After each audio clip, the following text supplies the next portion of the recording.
Assalamualaikum warahmatullahi wabarakatuh. Jumpa kembali dengan Panjang Spesial. Oke teman-teman, selamat malam semuanya. Dan kali ini kita mau nonton lagi yang lebih kocak dan gokil ya, yaitu videonya Opung Barbella, yang dimana kali ini membahas tentang KONI.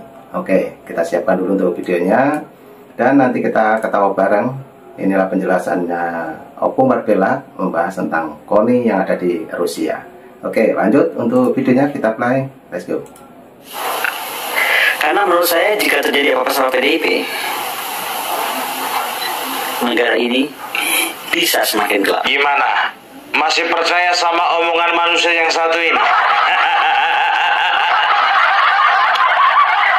Hah? Apa katanya? Karena menurut saya, jika terjadi apa-apa dengan PDIP, maka Indonesia akan semakin gelap. Semakin cerah. Pede kali gue bilang gitu, semakin gelap. Itu kan penilaianmu. Karena dekat kau sekarang sama PDIP, kau bilang begitu. Dulu waktu dekat kau sama Nasdem, ada kau bilang kayak gitu.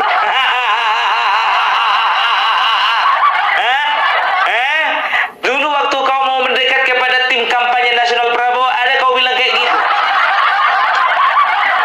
Sekarangnya kau begitu kau ngomong.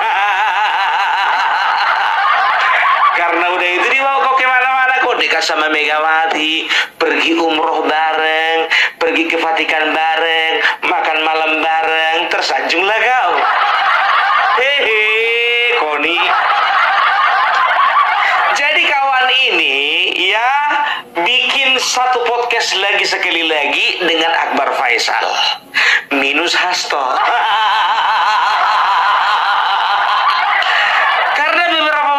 Lalu ya orang ini bertiga ya bikin podcast trio,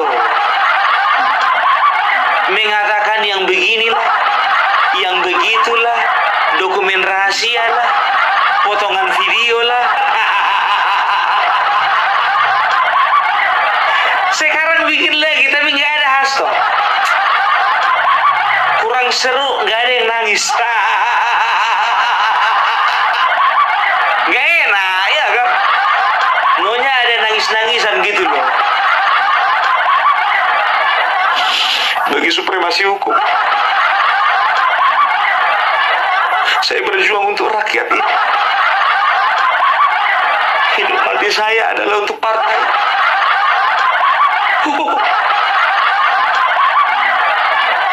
Bagi saya kesetiaan adalah yang paling penting.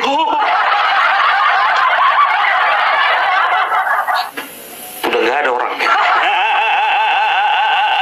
Nah, ini sangat kocak sekali teman-teman ya. Opung Barbella juga membahas tentang PDIP sekaligus Pak Hasto teman-teman ya.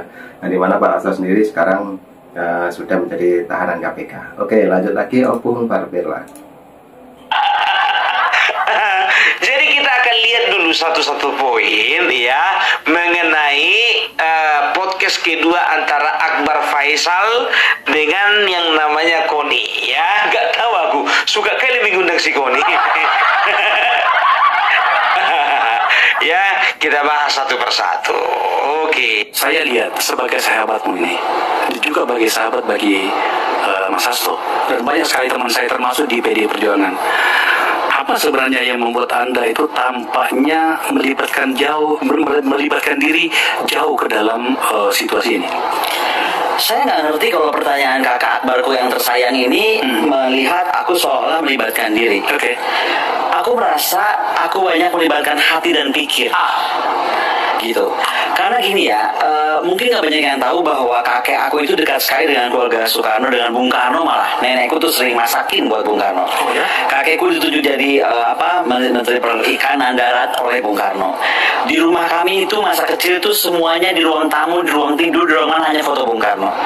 Nenek saya bicara tentang Bung Karno.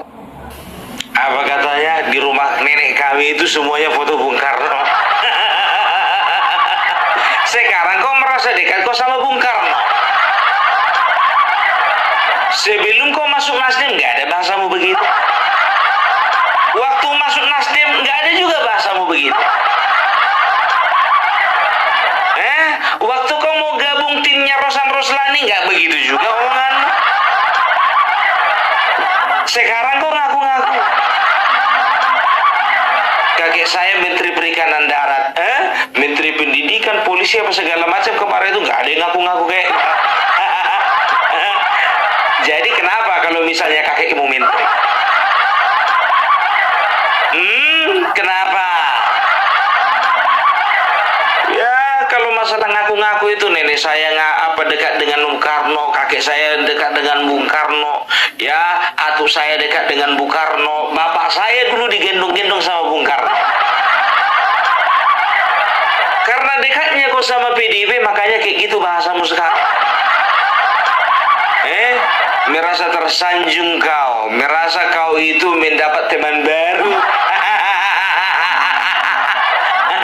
Kan dia itu mengaku berapa kali bahwasanya saya ini bukan anggota partai PDIP, saya cuma simpatisan, kan begitu. Tapi kok dekat? Oh, iya, Budi Gunawan kan gitu juga kan, bukan kader kan? Firly Bahuri begitu juga kan? Ya, jadi biar tahu kalian pada saat ini ya yang namanya Koni lagi dekat-dekatnya sama Megawati. Kemana Megawati dekori? Pergi Megawati umroh ikut. Pergi Megawati ke Vatikan ikut. Masukkan aja ke kakak Megawati kau. Aduh dulu waktu di Nasdem. Biar tahu kalian mengundurkan diri di Nasdem karena apa? Karena waktu itu Surya Paloh begitu cepat mendeklarasikan Anies Baswedan menjadi calon presiden. Nggak setuju dia. Nggak sepaham lagi kami keluar. Cari tempat bertidur dia, dipikirnya bisa masuk tim kampanye nasional. Yang dikejarnya jadi wakil menteri. Permintaan dia kepingin jadi kalau nggak wakil menteri pertahanan, wakil menteri luar negeri. Koni. Kita kupas lagi ya, apa aja pembicaraan dia sama Akbar Faisal ya. Nggak semuanya kita bahas, sikit-sikit aja. Saya bukan anggota partai. Ibu Mega menyebutnya saya simpatisan partai. Bukan kader ya? Bukan. Tidak punya KTA? Nggak punya. Silakan buktikan. Emang dari dulu gosip gue punya KTA partai terus. Nah, terus seringkali dalam pertemuan-pertemuan ibu menyebut saya sahabatnya. Contoh kemarin pada saat menjelang para gubernur dan para kepala daerah retreat itu, kan semua dikumpulkan di sekolah partai.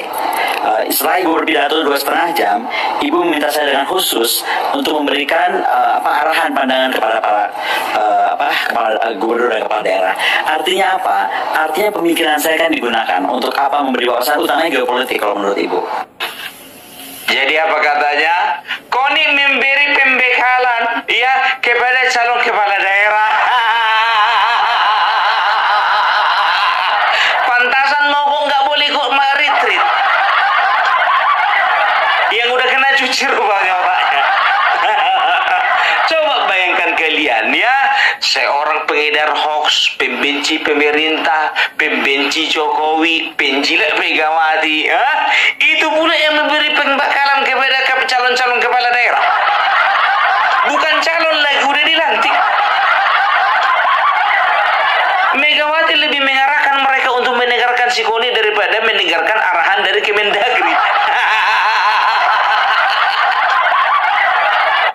Nah, ini sangat keren sekali teman-teman ya. Ini masih berkaitan dengan retreat kemarin yang dimana makanya untuk kader-kader PDIP yang sudah menjadi pejabat daerah kemarin sempat dilarang oleh Ibu Megawati untuk mengikuti retreat teman-temannya. Ternyata ada Koni. Oke, lanjut lagi Opung.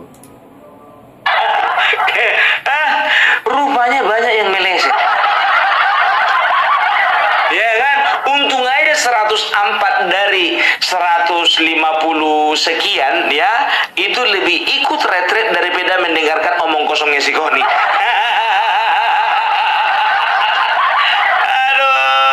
Aduh. Ya jadi nggak heran sih kalau sebetulnya si Koni ini diundang. Kemarin aja untuk pembekalan anggota DPRD Rocky Gerung yang diundang.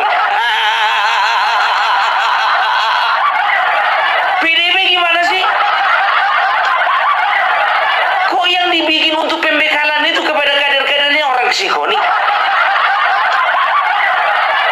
Rugi gitu.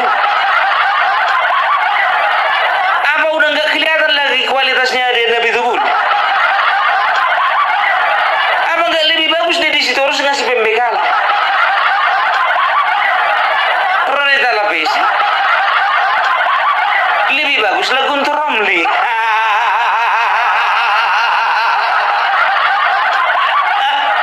Aduh, ngasih pembekalan. Saya ini bukan kader, saya simpatisan. Ibu Megawati memanggil saya sahabat. Ya. Jadi udah jelas ya kenapa kualitas kepala daerah dari PDIP begitu rendahnya sekarang. Mereka ada mulai yang berani melawan pemerintah. Mereka ini kan sudah mulai berani melawan pemerintah. Artinya mereka lebih mendengarkan ketua umum daripada mendengarkan presiden. Kan begitu. Rupanya Koni yang memberi pembekalan. 2,5 jam pidato Ibu Megawati, sebagiannya lagi Koni. Katanya tentang geopolitik, ya kan? Yang lelenya itu kan nggak tahu apa nggak di situ. Entah apa yang dibahas orang itu. Kita bahas lagi. Saya kemudian merasa bahwa, kenapa ya PDIP itu kayaknya agak di pojokkan, kalau saya boleh bilang begitu. Sekali lagi nih, saya bicara ini saya nggak bahas hukum karena saya udah lihat diskusi dengan Pak Roni misalnya, dengan beberapa tokoh di PDIP. Secara hukum katanya Mas Hasto itu clear kan, tapi kenapa bisa terjadi hal seperti ini? Nah, ini mungkin yang kita apa katanya? Saya merasa bahwasanya PDIP dipojokkan. Bukan dipojokkan, Koni memojokkan diri. Bangsa lagi maju-majunya, bangsa lagi kepingin untuk maju, bangsa sedang mempersiapkan diri ya untuk menjadi bangsa yang besar. Sebelah sana bilang-bilang Indonesia gelap. Sebelah sana sibuk aja mencucuk-cucuk pemerintah. Sibuk aja menyerang-nyerang Jokowi. Coba ya. Bayangkan kalian apa yang dibilang si Koni tadi, merasa dipojokkan. Saya merasa PDIP dipojokkan. Nggak ada memojokkan, kan begitu. Tangan Prabowo terbuka lebar untuk menyambut PDIP. Kan begitu. Masalahnya Joko Widodo sudah mewanti-wanti sama Bapak Prabowo, mengatakan hati-hati kalau PDIP masuk itu banyak maunya. Nah itu teman-teman, jadi sekali lagi Opung Marpelak juga sangat detail sekali membahas tentang PDIP yang dimana saat ini lagi terpuruk ya teman-teman. Oke, lanjut untuk Opung, kita play. Kan sekarang begini, kalian sendiri yang milih oposisi toh. Kalian kepingin masuk tapi dengan menyingkirkan Gibran. Ora iso. Enak aja. Rumusnya dari mana? Enggak seorang ini ya kan. Itu dia, makanya aku bilang memang betul yang dibilang Pak Joko Widodo itu ya, jangan diterima ya, tolong pertimbangkan lagi. Ini kan dengar kabar ya, tolong pertimbangkan lagi. Kalau PDIP mau masuk itu banyak kali maunya. Kenapa Bapak Jokowi bilang seperti itu? Pengalaman dia waktu jadi presiden. Waktu dia jadi presiden banyak kali maunya gitu. Menteri harus segini, dia harus dihormati. Tahun 2014, 15, 16, 17, 18, 19 terjadilah itu undang-undang revisi undang-undang KPK. Ditudinglah Jokowi inisiatornya. Padahal anggota partai dari PDIP yang ngotot. Kan begitu. Kira-kira anggota partai dari PDIP koordinasi nggak sama Megawati?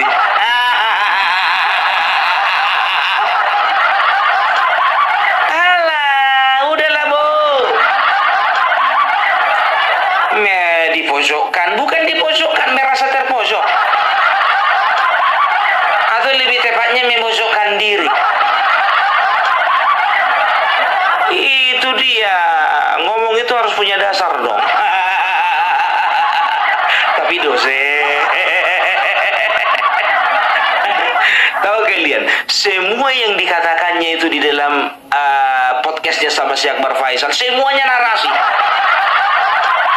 Nggak pernah ini bawa fakta-fakta berupa katakanlah PowerPoint, dia kan nggak pernah. Tapi dosen. Contoh kayak Opung Parbela dong ada datanya. Kau bilang potongan-potongan video ada samamu sampai sekarang kami tunggu nggak ada. Lebih jelas Opung Parbela ada videomu kan? Aduh, kita lihat lagi bacok yang satu. Umroh ya, dan umroh kita tuh lucu. Biasanya orang umroh untuk dirinya kan. Kami semua yang ada berangkat itu, semua sepakat kita mendoakan Indonesia. Nggak ada yang mendoakan pribadi, bener deh, itu nggak bohong. Mendoakan Indonesia segera baik-baik saja. Karena emang nggak baik-baik aja sih. Dan begitu pulang disambut dengan Indonesia gelap tuh, aku gemes, aku pengen bikin Indonesia terang, bagaimana menerangkan kembali Indonesia. Kira-kira itulah. Apa katanya? Waktu umroh kami berdoa untuk Indonesia. Nggak ada tuh berdoa untuk pribadi, nggak yakin aku. Nggak yakin, karena kami merasa Indonesia gelap. Kami merasa Indonesia tidak baik-baik saja. Kenapa waktu Megawati pulang umroh, ya, semua kepala daerahnya dilarang retreat?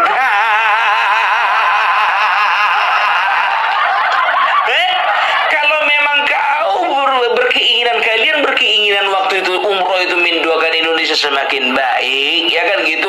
Harusnya kalian mengarahkan kepada kepala daerah, ya, dari PDIP itu. Oke, sekarang kalian adalah milik negara, milik rakyat. Ikuti apa yang diinstruksikan presiden. Begitu. Ini kok pulang dari umroh pikiran makin gelap. Nggak terbalik itu. Berdoa untuk Indonesia, untuk Indonesia. Apa dibilangnya lagi ya? Setelah itu kami datang ke Indonesia disambut dengan Indonesia gelap. Mahasewa yang bilang itu. Dan RT 16. Kami katakan Indonesia nggak gelap karena apa? Di mana-mana sekarang terjadi penyingkapan korupsi. Tadinya gelap, sekarang tersingkap. Kalau sudah gelap tadinya tersingkap, makin cerah atau makin gelap? Ngomong asal. Dan aku gemes loh, ingin mencerahkan lagi Indonesia. Caranya gimana? Caranya gimana? Nggak akan mungkin bisa kau mencerahkan Indonesia, menerangi kembali Indonesia. Karena apa? Pikiran Indonesia gelap itu cuma ada di otak kalian. Bagi kami sudah cerah. Mau kau cerahkan yang sudah cerah? Kita ini terang benderang, ya. Kalau kau menyalakan sebuah lilin, percuma. Menerangi kembali Indonesia. Nah, kali kau ngomong seolah-olah kayak nggak ada presiden aja yang mau menerangi Indonesia. Siapa kali kau? Nggak usah. Nggak perlu kami diterangi oleh orang-orang model kayak kau. Nggak perlu. Gue gemes gitu loh. Nggak usah, karena masih banyak orang yang kepingin Indonesia ini cerah. Beneran? Itu bisa tentang apa sih? Nih, bicara tentang apa nomor 1 udah keluar. Ya, di acara ini tentang Anies. Nomor 2 sudah keluar. pernyataan Pak Hasto kemarin dengan video siapa nggak tahu yang tapi itu nggak mungkin hoax karena Pak Hasto ngomong sendiri. Iya, betul. Di berdua. Oke. Ya. Yang hoax itu adalah yang tadi Bapak berpeci bilang saya baca ini itu hoax. Itu hoax. Ada WhatsApp beredar yang sampai viral kemudian aku masukkan ke Instagram aku itu juga hoax. Oke. Saya tidak akan meneruskan ke nomor 3 sampai seterusnya. Emang berapa semuanya? Karena gue malas sebutin semua. Pokoknya jadi banyak. Dari yang sedikit jadi banyak. Oke. Apa katanya? Dari yang sedikit jadi banyak. Emang dokumen bisa beranak? Dari 3 dokumen bisa jadi 15. Bisa kalau direkayasa. Ya, jadi ini bicara tentang dokumen yang dititipkan sama si Koni. Kan begitu. Katanya berupa dokumen, ya, dan juga beberapa file, ya, soft file. Ya, dia nggak mau ngaku berupa CD atau berupa USB. Kan begitu. Dia mengaku katanya, ya, sudah ada 2 bocor. Yang pertama mengenai kriminalisasi Anies, ya, tapi itu sudah dipatahkan dengan bantahan-bantahan. Kan begitu, ya. Baru yang kedua katanya ada video beredar waktu itu yang Hasto pakai baju ungu. Sekarang jadi pertanyaannya, kalau memang itu file rahasia kenapa bisa bocor? Kenapa bisa bocor? Katanya mereka diperintahkan sama Ibu Megawati untuk tutup mulut. Kok bisa bocor? Sengaja mau dibocorkan? Atau cuma kebetulan itu aja yang ada?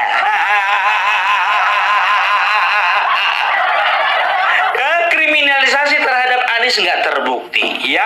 Begitu juga video Hasto yang kedua mengatakan bahwasannya pelemahan KPK disebabkan oleh Joko Widodo itu nggak terbukti, ya. Dalangnya itu kalian sendiri. Dua-duanya itu bohong. Katanya masih ada sekitar, ada yang sedikit semakin banyak, ya. Ada katanya 5, ada yang bilang 10, ada katanya 17. Ku bilang sama kalian, Koni, ku bilang sama kau, Hasto udah di dalam penjara. Ya, sekarang begini, kalau memang ada itu barang, keluarkan. Logikanya begini, kalau memang ada rahasia negara berupa dokumen yang dititipkan sama si Koni, ya, ini kan Hasto kan udah di penjara. Kenapa nggak dikeluarkan untuk membantu, ya, kesaksian-kesaksian Hasto di persidangan? Coba, kan begitu. Mana tahu, ya, memang betul-betul isi dokumennya itu bisa membungkam beberapa pihak tertentu sehingga si Hasto bebas. Nah, betul sekali teman-teman ya, itulah sarannya Opung. Jadi karena Pak Hasto sendiri sudah di penjara, ya mungkin bisa membantu untuk meringankan lah otomatis untuk Pak Hasto sendiri teman-teman, untuk bukti-buktinya yang ada di Rusia. Oke, lanjut lagi Opung pencerahannya, lanjut. Ayo dong, nggak usah banyak cakap lah. Dari kemarin dibilang ada potongan video, ada rekaman suara, sekarang menyusut cuman dokumen. Begitu ditanya si Akbar Faisal, dokumennya ada berapa? Kan 2 udah tersebar. Yang satu waktu kriminalisasi Anies Baswedan, yang kedua masalah pelemahan KPK. Itu kan yang kalian karang-karang itu. Banyak kali gaya. Dokumen rahasia. Yang terakhir, ya, kita lihat dulu yang terakhir, masih ada nggak ya? Aku tahu banget aku sedang di-drag untuk kesana, aku nggak mau. Sekali lagi karena tadi buat aku tuh trust paling penting. Kedua, ada perintah ketua umum partai, ya Allah. Ibu bangsa itu langsung. Koni Andi set. Oh siap. Saya itu saya itu pengagum partai paling hebat ini. Ya gue nggak mau partai ini kenapa-napa. Saya itu pengagum partai yang paling hebat. Disuruh tutup mulut. Koni Andi set. Versimunya itu. Ya kan? Setuju kan? Sekarang begini, ya, semua berhak untuk berbicara, ya, semua berhak untuk bersuara, apalagi di podcast-podcast kayak gini, kan begitu. Masalahnya sekarang datanya lengkap apa enggak? Bukti-buktinya ada enggak? Nggak usah lah bernarasi-narasi kayak gitu kalau nggak ada bukti, ya kan? Udahlah Koni, udah tahu aku maksud dan tujuanmu. Kau ingin berusaha mengembalikan kepercayaan rakyat kepada PDIP. Alah. Ya, udahlah ya. Jadi kalau aku katakan Koni ini adalah produsen hoax nomor 2. Nomor 1 Hasto. Udah terbiasa orang ini merekayasa. Masih ingat nggak kalian waktu Hasto menyebarkan ini loh rekaman suaranya Bapak Jokowi, mengatakan kalau misalnya macam-macam saya gigit, ya dia menggiring opini bahwasanya Joko Widodo ingin menggigit partai PDIP. Padahal yang dimaksud Jokowi di dalam video tersebut adalah menggigit setiap kepala daerah yang ingin melakukan penyelewengan. Udahlah, ya masalah hukum clear katanya. Udah jelas-jelas dia itu terkait kasus suap, ya kan? Ya, jadi kalian sendirilah yang menilai, ya. Ini adalah rangkuman dari beberapa ya percakapan antara Akbar Faisal dengan yang namanya Koni. Terserah kalian. Kalian mau percaya sama Akbar Faisal, kalian mau percaya sama Koni, atau kalian mau percaya sama data. Ya, nah itu dia sama fakta di lapangan. Nggak perlu dipercaya Opung Parbelang, nggak perlu. Tapi setiap data yang Opung Parbelang selalu A1 dan bukan hoax. Oke? Jadi itu dulu dari Opung Parbelang. Salam NKRI, NKRI harga mati. Nah oke teman-teman, videonya Opung Parbelang sudah habis ya. Itulah tadi pencerahan ataupun penjelasan mengenai PDIP. Apalagi di situ ada Koni ya teman-teman, yang dimana kemarin katanya Koni menyimpan rahasia Pak Hasto ataupun dokumen-dokumen negara di Rusia. Oke, jadi setelah mendengarkan pencerahannya Opung Parbelang, mungkin teman-teman punya saran dan kritik, silahkan tulis di kolom komentar saya. Oke, cukup itu dulu. Dan sehat selalu, salam buat keluarga, selamat menunaikan ibadah puasa. Assalamualaikum warahmatullahi wabarakatuh. Thank you.